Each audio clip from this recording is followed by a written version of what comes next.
رب کریم نے قرآن کریم میں ارشاد فرمایا زُيِّنَ لِلَّذِينَ كَفَرُوا الْحَيَاةُ الدُّنْيَا وَيَسْخَرُونَ مِنَ الَّذِينَ آمَنُوا وَالَّذِينَ اتَّقَوْا فَوْقَهُمْ يَوْمَ الْقِيَامَةِ وَاللَّهُ يَرْزُقُ مَن يَشَاءُ بِغَيْرِ حِسَابٍ۔ آج دنیا کائنات میں جب دیکھا جائے تو دیکھنے کے بعد حاصل یہی نکلتا ہے کہ مومن حضرات مالی اعتبار سے دنیا میں بہت کمزور ہیں۔ مومن مالی اعتبار سے دنیا میں کمزور ہے اور کافر مالی اعتبار سے مومنوں سے بلند ہے۔ کافر مومنوں سے بلند ہے اور مومن کمزور ہے۔ کافروں کے پاس بے تحاشا پیسہ ہے، بے تحاشا پیسہ ہے، لیکن آج جو صحیح ایمان والے ہیں، اسلامی ملک تو نام کے کئی سارے ہیں لیکن وہاں بھی سب ایمان والے نہیں ہیں، نام نہاد ایمان والے ہیں، صحیح ایمان والے ہیں، ان کو دولت پسند نہیں ہے۔ صحیح ایمان والوں کو دولت پسند نہیں ہے، صحیح ایمان والوں کو اتنی ہی دولت پسند ہے کہ جتنی دولت سے ان کا خرچ ہو جائے، ان کی بسر ہو جائے، ان کے گھر کے اخراجات پورے ہو جائیں، ان کا گھر کا خرچ چل جائے، اور زیادہ دولت صحیح ایمان والوں کو پسند نہیں ہے۔ لہذا دنیا میں ہم ایمان میں تو مضبوط ہیں لیکن دولت میں ہم کمزور ہیں۔ اور دولت میں کمزور ہم کیوں ہیں؟ ہم اس بات کی ہم ٹینشن نہ لیں، ہم پریشان نہ ہو۔ رب کریم نے خود ارشاد فرمایا، قرآن کریم کی یہ آیت ہے، اللہ فرماتا ہے زُيِّنَ لِلَّذِينَ كَفَرُوا الْحَيَاةُ الدُّنْيَا، بے شک دنیاوی زندگی کو دنیاوی عیش و عشرت کو کافروں کے لیے سجا دیا گیا ہے، کافروں کے لیے سجا دیا گیا ہے۔ وَيَسْخَرُونَ مِنَ الَّذِينَ آمَنُوا، اور یہ کافر لوگ ان سے مذاق کرتے ہیں، ان کا مذاق اڑاتے ہیں جو لوگ ایمان لے کر کے آئے۔ آج ہمارا مذاق اڑایا جاتا ہے، آج خاص کر قوم علماء کا مذاق اڑایا جاتا ہے، کیونکہ اس دور میں اگر دیکھا جائے تو سب سے کمزور اگر کوئی قوم مومنوں میں بھی تو وہ علماء ہیں، عالم ہیں۔ مسجدوں کو اماموں کی تنخواہیں 5,000 8,000 10,000 15,000 بہت زیادہ 15,000 یا 20,000 ہو جائے، اور ہمارے عوام کے اندر کوئی 50,000 کوئی 30,000 کوئی 40,000 کوئی 1 لاکھ کوئی 1.5 لاکھ، اس طریقے سے لوگ کماتے رہتے ہیں۔ جو علماء ہیں جو دین کی خدمت کر رہے ہیں وہ اور زیادہ ہماری اعتبار سے کمزور ہیں ان کافروں کے مقابلے میں۔ اللہ نے کیا فرمایا کہ یہ زُيِّنَ لِلَّذِينَ كَفَرُوا، یہ دنیاوی زندگی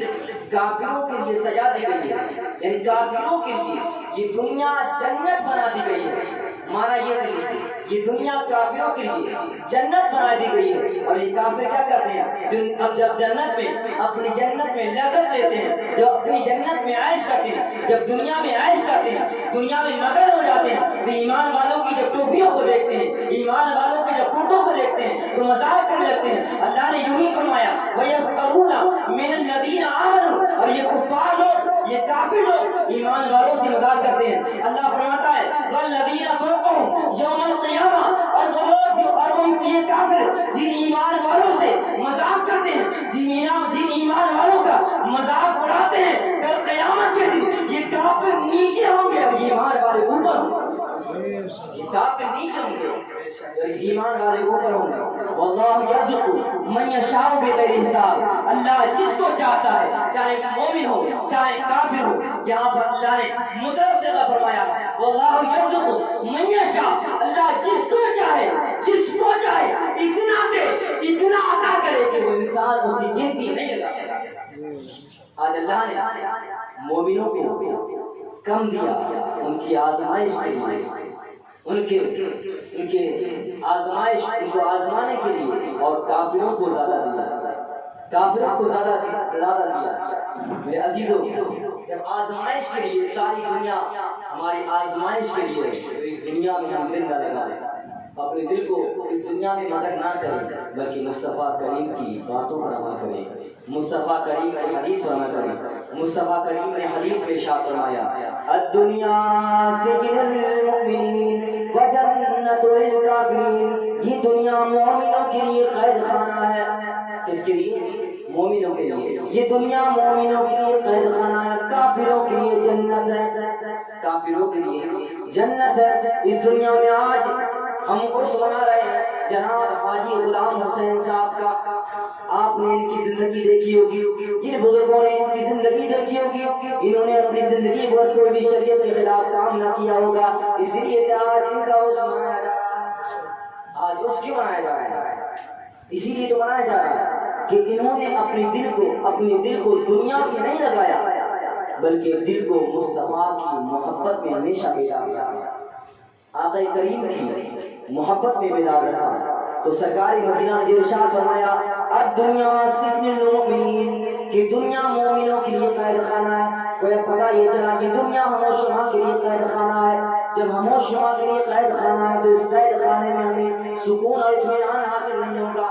جو ایمان والا ہوگا اسے سکون اور اطمینان حاصل نہ ہوگا، اس کو چین حاصل نہ ہوگا، اس کا دل مضطرب رہے گا، اس کا دل پریشان رہے گا، اس کا دل یہ چاہے گا مجھے مصطفیٰ کریم کا دیدار ہو جائے، چاہے دولت میرے قریب آئے یا نہ آئے، جو بھی دولت میرے پاس آئے میں اس دولت کو اسلام کی راہ میں خرچ کر دوں،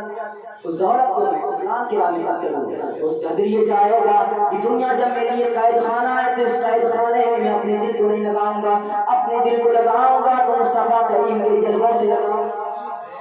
سرکار کے جلووں سے لگاؤں گا۔ اور جب یہ دل سرکار کے جلووں سے لگ جائے گا، جب یہ دل سرکار سے لگ جائے گا، سرکار کی محبتوں میں یہ دل روشن ہو جائے گا، تو یہ دنیا والے اس کی زندگی کو دیکھیں گے، اس کی زندگی کا مطالعہ کریں گے، اس کی زندگی پر جب نظر ڈالیں گے تو ساری دنیا میں یہی پیغام دیتے رہیں گے دنیا والوں، ایک دنیا سے انسان ایسا گیا ہے، ایک دنیا سے مصطفیٰ کریم کا غلام ایسا گیا ہے جس جو دنیا میں رہا اسے لباس سے آج دنیا اس کو دنیا نے اس انسان نے دنیا کو قید خانہ سمجھا، اس انسان نے دنیا کو قید خانہ سمجھا اور اس کو دنیا کو اپنی زندگی گزارنے کا مرحلہ نہیں جانا، اپنی زندگی بسر کرنے کا آلہ نہیں جانا، بلکہ دنیا میں اتنی دیر تک جتنے بھی دن رہا اس دنیا میں اپنے آپ کو اللہ رسول کی خدمت، اللہ اس کے رسول کی فرما برداری کے مطابق گزارتا ہے۔ اور حدیث پاک میں سرکار نے فرمایا، اس مقام پر ارشاد فرمایا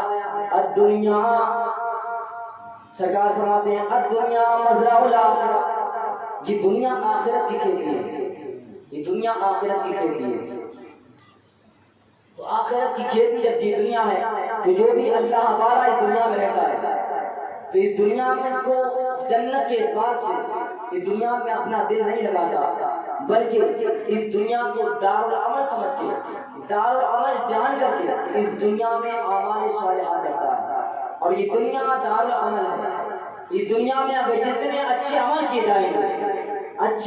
جائیں گے ہو سکتا ہے اس کی جزا تھوڑی بہت یہاں بھی مل جائے، تھوڑی بہت یہاں بھی مل جائے، اور ملتی ہے۔ ایک انسان جو بستی میں نمازی ہو، ایک انسان جو تقویٰ طہارت والا ہو، ایک انسان جو شریعت کا پاس و لحاظ کرنے والا ہو، اگر بستی میں وہ ہمیشہ شریعت کے مطابق زندگی بسر کرتے ہوئے رہتا ہے تو بستی بھی اس کا احترام کرتی ہے، بستی اس کا ادب کرتی ہے۔ آج حاجی غلام حسین صاحب کا انتقال ہوا، ایک زمانے پہلے انتقال ہوا، آج ہم ان کا عرض کر رہے ہیں، کیوں کر رہے ہیں؟ اس بستی، یہ بستی والے گھر کے افراد ان کا ذکر کر رہے ہیں کیونکہ انہوں نے ان کی زندگی کو دیکھا ہے، ان کا کوئی بھی کام شریعت کے خلاف نہیں تھا، شریعت کے خلاف نہیں تھا۔ جب شریعت کے خلاف کوئی کام نہیں ہوگا تو یقیناً وہ بندہ عشق رسول میں اپنی زندگی بسر کر رہا ہے، وہ عشق رسول میں اپنی زندگی بسر کر رہا ہے۔ اور جب عشق رسول میں زندگی بسر ہوگی میرے عزیز ہو تو یہ دل دنیا سے نہیں لگے گا، یہ دل دنیا سے نہیں لگے گا، بلکہ یہ دل مصطفیٰ کریم سے لگے گا، مصطفیٰ کریم سے لگے گا۔ اور اس انداز میں لگنا چاہیے، اس انداز میں اعلیٰ حضرت نے لگایا۔ اعلیٰ حضرت فرماتے ہیں مقام پر اگر میرے دل کے دو ٹکڑے کیے جائیں، میرے دل کے دو ٹکڑے کیے جائیں تو ایک طرف ہوگا لا الہ الا اللہ اور دوسری طرف ہوگا محمد رسول اللہ صلی اللہ علیہ وسلم۔ ایک شعر اسی تعلق سے یاد آتا ہے، کباب آؤں میں بھی نہ پایا مزہ جو دل کے کباب میں، کباب آؤں کرن کے کباب۔ ہمارے علماء فرماتے ہیں، نام میرے ذہن میں نہیں آ رہا، ہمارے مدین کا کہتے ہیں ایک روز میں سیدی سرکار اعلیٰ حضرت امام اہل سنت کے بارگاہ میں حاضر ہوا اور ادھر امام اہل سنت اپنی عبادت گاہ میں تھے اور مجھے کچھ جب میں قریب پہنچا باہر تھا تو مجھے ایسا محسوس ہوا کہ یہاں گوشت کے بھینے کی خوشبو آ رہی ہے، گوشت کے بھونے کی خوشبو آ رہی ہے، گوشت کے بھونے کی خوشبو،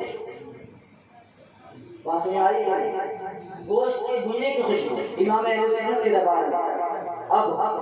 صبح کا وقت آیا، ابھی ملاقات امام اہل سنت سے نہیں ہو پائی، سرکار اعلیٰ حضرت سے نہیں ہو پائی، صبح کا وقت آیا اور صبح کے وقت ان عالم دین نے سرکار اعلیٰ حضرت کی بارگاہ میں سوال کیا، اے اعلیٰ حضرت میں فلاں وقت میں، رات کے فلاں وقت میں آپ کے پاس آیا تھا، آپ کی بارگاہ میں حاضری کے لیے آیا تھا، آپ کی زیارت کے لیے آیا تھا، لیکن میں نے کیا دیکھا، میری ناک نے ایک خوشبو سونگھی، جس خوشبو کا اثر یہ تھا مجھے ایسا محسوس ہو رہا تھا کہ یہاں پر ہرن کے کباب بن رہے ہیں، ہرن کے کباب بن رہے ہیں۔ تو اعلیٰ حضرت نے جواب یہ دیا کہ اے عالم دین، اے عالم ربانی، کوئی ہرن کے کباب نہیں بنائے جا رہے تھے، کوئی گوشت نہیں بھونا جا رہا تھا، بلکہ میرا ہی دل مصطفیٰ کریم کے عشق میں ابل رہا تھا، چل رہا تھا، میرے ہی دل سے ایسی خوشبو نکل رہی تھی، گویا محسوس یہ رہا تھا کہ یہ ہرن کی کباب۔ تو اعلیٰ حضرت امام اہل سنت نے ایسا عشق کیا آقا کریم سے کہ دیکھنے والا انسان محسوس کرتا ہے کہ ہرن کی کباب ہے، اور خود اعلیٰ فرماتے ہیں کہ اگر میرے دل کے دو ٹکڑے کیے جائیں تو ایک پر ہوگا لا الہ الا اللہ اور دوسرے پر ہوگا محمد رسول اللہ صلی اللہ علیہ وسلم۔ کباب آپ کو میں بھی نہ پایا، مزہ جو دل کے کباب میں، دل کے کباب کی امید رکھی تھی عالم دین کہ کباب کی خوشبو آ رہی ہے، لیکن کباب کی خوشبو نہیں تھی بلکہ عاشق رسول کے دل کے عشق رسول میں بھیجنے کی خوشبو تھی۔ تو ہمیں شما کا دل اسی طرح عشق مصطفیٰ میں بھیجنے لگے، آقا کریم کی محبت میں ہم و شما کا دل لگ جائے تو انشاءاللہ یہ دنیا ہمارے لیے ایک ایسا انمول خزانہ بن جائے گی کہ اس دنیا میں اگر کفار مشرکین کے شکنجے میں آ کر کے ہم جام شہادت نوش کر لیں تو 60 سالہ 70 سالہ عبادت سے ہم وہ منزل حاصل نہیں کر سکتے جو منزل ہمیں تلوار کی نوک سے حاصل کر لیتے ہیں۔ ایک منزل اگر کافر ہمیں تو قتل کر دے اور اسلام کی حفاظت میں ہم اپنی جان دے دیں، شہید ہو جائیں، تو ہم 70 سال میں وہ مقام حاصل نہیں کر سکتے جو مقام ایک جھٹکے میں ہم حاصل کر سکتے ہیں۔ تو اسی لیے سرکار اعلیٰ نے فرمایا کہ اے عشق تیرے صدقے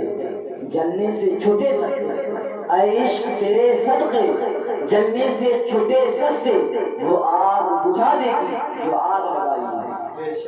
جو آگ لگائی ہے کہ اس کے مصطفیٰ کی یاد اگر مومن کے دل میں پیدا ہو جائے، ہر عاشق رسول کے دل میں عشق مصطفیٰ کی یاد پیدا ہو جائے اور دنیا سے وہ انسان ایمان کے ساتھ ریلت ہو جائے تو کل جہنم میں اگر جانے کے قریب ہوگا اور جہنم میں چلا بھی جائے گا کچھ جرائم کی بنیاد پر، کچھ مجرم کی بنیاد پر، خطاؤں کی بنیاد پر، پھر بھی جہنم کی آگ اس پہ عاشق رسول کو جلا نہیں سکتی۔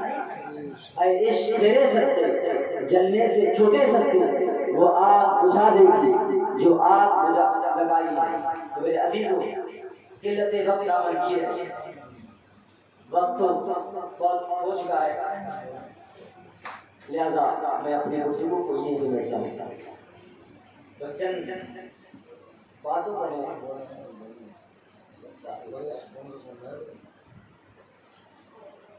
چلیے درود شریف صلی اللہ علیہ وسلم۔ اسی عشق رسول کے تعلق سے ایک حدیث میں آپ کو سنا دوں، آقا کریم سرور کائنات نے ارشاد فرمایا لا يؤمن أحدكم حتى أكون أحب إليه من والده وولده والناس أجمعين۔ آقا کریم سرور کائنات نے ارشاد فرمایا اے کائنات کے لوگوں، انسان، اے دنیا والوں، تم میں سے کوئی اس وقت تک مومن کامل نہیں ہوگا، اس وقت تک ایمان والا نہیں ہوگا جب تک کہ سب سے زیادہ مجھ سے محبت نہ کر لے۔ سب سے زیادہ اگر کسی سے محبت کرنی ہے تو آقا کریم سرور کائنات سے کرنی ہے۔ سب سے زیادہ اگر محبت کا اندازہ ہم صحابہ کی تاریخ سے اٹھا کر کریں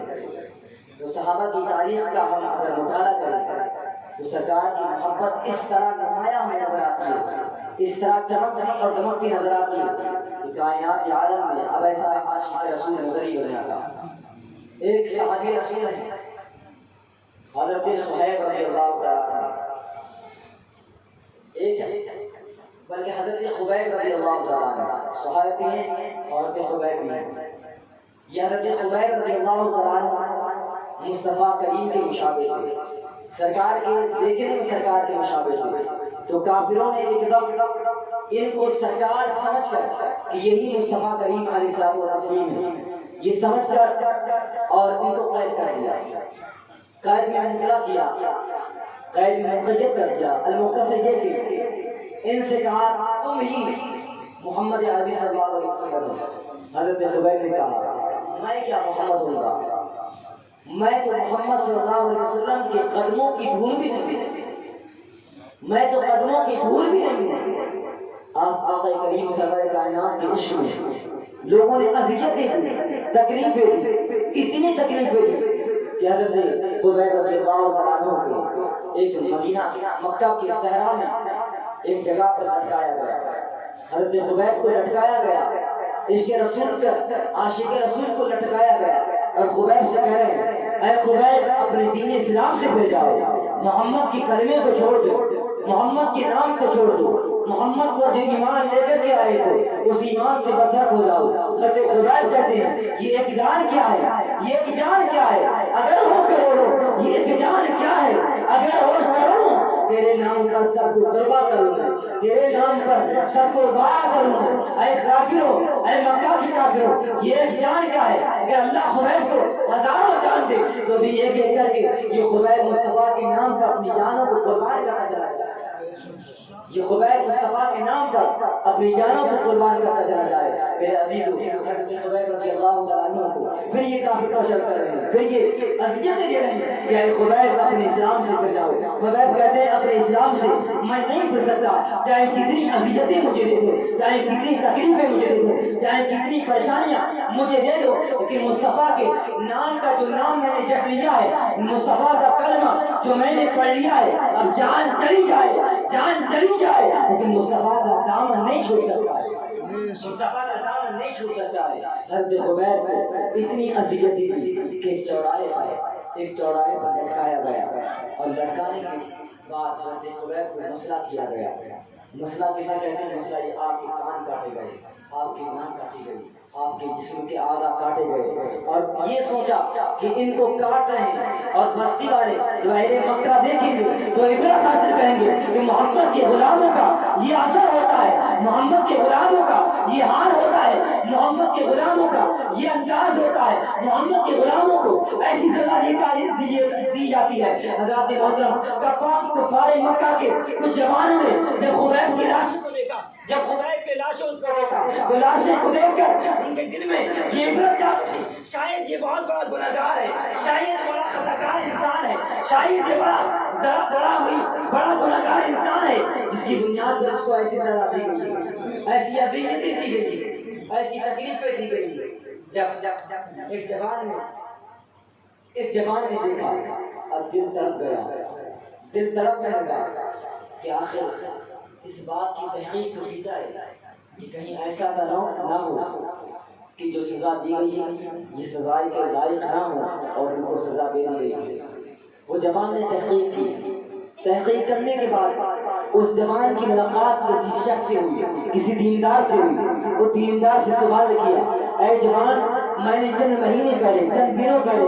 ایک مکہ کی صحرا پر ایک انسان کو لٹکا ہوا دیکھا، اور لٹکا ہوا اس انداز میں دیکھا کہ مکہ کے لوگوں نے اس کے جسم کو کاٹا، اس کے بالوں کو کاٹا، اس کے کانوں کو کاٹا، اس کے جسم کے اعضاء کو کاٹ دیا، اور کاٹنے کے بعد میں کہنے لگے یہ ایسا شخص ہے، اس نے ایسی سزا کی ہے، ایسی سزا کی ہے، ایسی سزا اس کو دی گئی، اس کا کام یہ تھا یہ محمد کا غلام بن گیا، محمد کا غلام بن گیا۔ اس جوان کو ظالم دین نے جب سوال کا جواب دیا کہ آئے مدین، وہ آخر میں محمد عربی کا غلام تھا، اس محمد عربی کا غلام تھا جو ایک کلمہ کی دعوت دیتے تھے، جو ایک کلمہ کی دعوت دیتے تھے، جو کہتے تھے لا الہ الا اللہ محمد رسول اللہ صلی اللہ علیہ وسلم، اللہ کے علاوہ کوئی بھی عبادت کے لائق نہیں ہے، محمد رسول اللہ صلی اللہ علیہ وسلم اس کے بندے اور اس کے رسول ہیں۔ وہ جوان نے یہ بات سنی، آخر اور ان کا کام کیا تھا؟ ان کی زندگی کو دیکھنا۔ وہ جوان کہتا ہے وہ کہاں ملیں گے؟ وہ جوان کو جواب دیا وہ فلاں جگہ ملیں گے۔ وہ جوان مصطفیٰ کریم کی خدمت میں حاضر ہوا، وہ جوان نے مصطفیٰ کریم کی زندگی کو دیکھا، زندگی کو دیکھنے کے بعد میں سرکار کی زندگی کا مطالعہ کیا، مطالعہ کرنے کے بعد میں اس نتیجے پر پہنچا کہ محمد کی ذات کا ہر ایک لمحہ برحق ہے، اور جو محمد کا غلام ہو گیا وہ بھی برحق ہے۔ مصطفیٰ کریم کے جو غلاموں کو سزا دی جا رہی ہے وہ ناحق سزا دی جا رہی ہے۔ مصطفیٰ کا غلام اپنے محمد کی عشق میں، محمد کی محبت میں سزا تو قبول کر سکتا ہے، لیکن دین مستقیم سے انحراف قبول نہیں کر سکتا۔ وہ انسان بھی اسلام کے دامن میں آ جاتا ہے اور اس کے نتیجے یہ نکلے۔ آج دنیا میں دیکھا جائے اسلام کے نام میں جب صحابہ کی زندگی کو لوگوں نے پڑھا، صدیق اکبر کی زندگی کو پڑھا، صدیق اکبر کی زندگی کو پڑھا، تو اس انداز پر اس نتیجے پر پہنچے۔ آج اگر ہمارا کوئی رشتہ دار وہابی یا دیوبندی یا قادیانی ہو جائے تو ہم کیا کرتے ہیں؟ تعلق اس سے برقرار رکھتے ہیں، اس سے تعلق برقرار رکھتے ہیں کہ صدیق اکبر کی ذات کو دیکھیے،